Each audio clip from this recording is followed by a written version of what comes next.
Salut à tous, voici un top 10 de maladies les plus effrayantes à attraper à d'autres bouts de la planète. Ce quoi donner la chair de poule aux voyageurs. Numéro 1, la rage. La rage est une maladie mortelle, encore loin d'être éradiquée dans le monde. Elle se transmet par la morsure d'un animal contaminé ou le contact d'une plaie avec la salive. En Europe et en Amérique du Nord, la rage a été efficacement éliminée de la plupart des pays.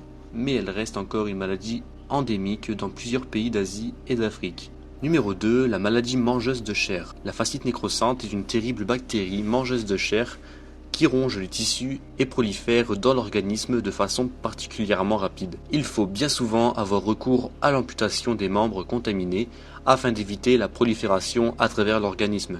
Numéro 3, les maladies sexuellement transmissibles.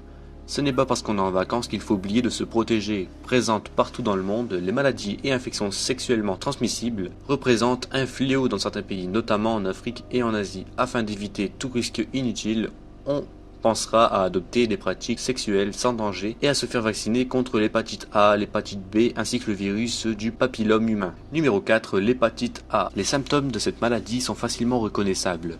Jaunissement marqué dans la peau, mais également nausées, diarrhée et vomissements. Bien que rarement mortelle, l'hépatite peut rendre très malade. Elle est fréquente dans presque tous les pays sous-développés et se transmet par l'eau et les aliments, même dans les hôtels de bonne qualité ou lors d'une visite médicale. La fièvre du castor est une infection intestinale provoquée par l'ingestion d'un parasite microscopique. On est susceptible de l'attraper lors d'une baignade dans un lac, un cours d'eau ou un étang, contaminé par les excréments de castor mais également de chiens et même d'hommes par lesquels le parasite est véhiculé. Les personnes voyageant dans certaines régions d'Afrique, d'Asie et d'Amérique latine courent un risque plus élevé de contracter l'infection car l'approvisionnement en eau potable est moins régulier. Attention donc où vous devez aller vous baigner et à l'eau que vous buvez. Numéro 6, la bilharziose.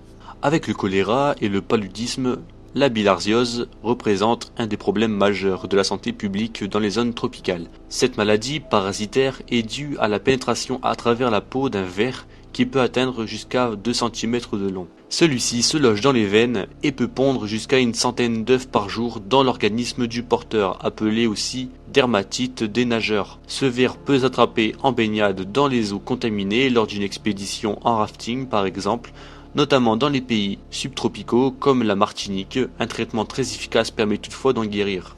Numéro 7, la ciguartera. Amateur de poissons tropicaux, attention à l'intoxication. La ciguartera est une maladie d'origine alimentaire causée par l'ingestion de poissons contaminés par une toxine se trouvant dans les algues, les récifs coralliennes, dans les océans tropicaux et subtropicaux.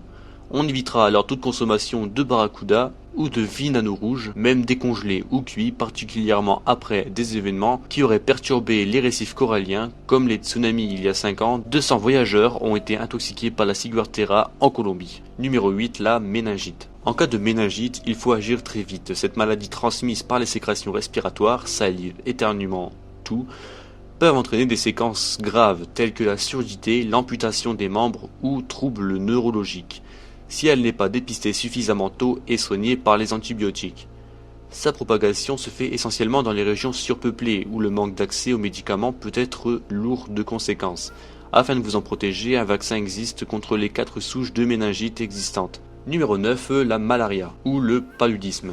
Si vous êtes atteint d'une forte fièvre, plus de 38,5 degrés lors d'un voyage en zone de malaria, il est conseillé de consulter au plus vite un médecin afin de dépister une éventuelle infection du virus. Cette maladie est transmise par un moustique qui pique surtout le soir et certaines de ses formes sont fulgurantes et peuvent conduire à la mort en 48 à 72 heures. Un simple examen sanguin permet de l'identifier afin de le traiter avant qu'il n'y ait trop de dommages. À savoir, la malaria est présente en République dominicaine, en Haïti et dans certains pays d'Amérique centrale et du Sud. Et nous terminons ce top 10 avec la fièvre jaune. Ce sont encore les moustiques qui sont propagateurs de cette maladie, et cela essentiellement en journée. Les premiers symptômes qui se font ressentir sont des douleurs musculaires, de la fièvre ainsi que le jaunissement des yeux. Si elle n'est pas soignée à temps, la fièvre jaune peut provoquer une toxicité au foie et au cerveau, pouvant entraîner la mort. Voilà, ce top 10 touche à sa fin, j'espère qu'elle vous aura plu. Si c'est le cas, n'hésitez surtout pas à me le faire savoir, en lâchant un gros pouce bleu ou en laissant un commentaire un peu plus bas. Sur ce, moi je vous dis à la prochaine, d'ici là portez-vous bien. Ciao.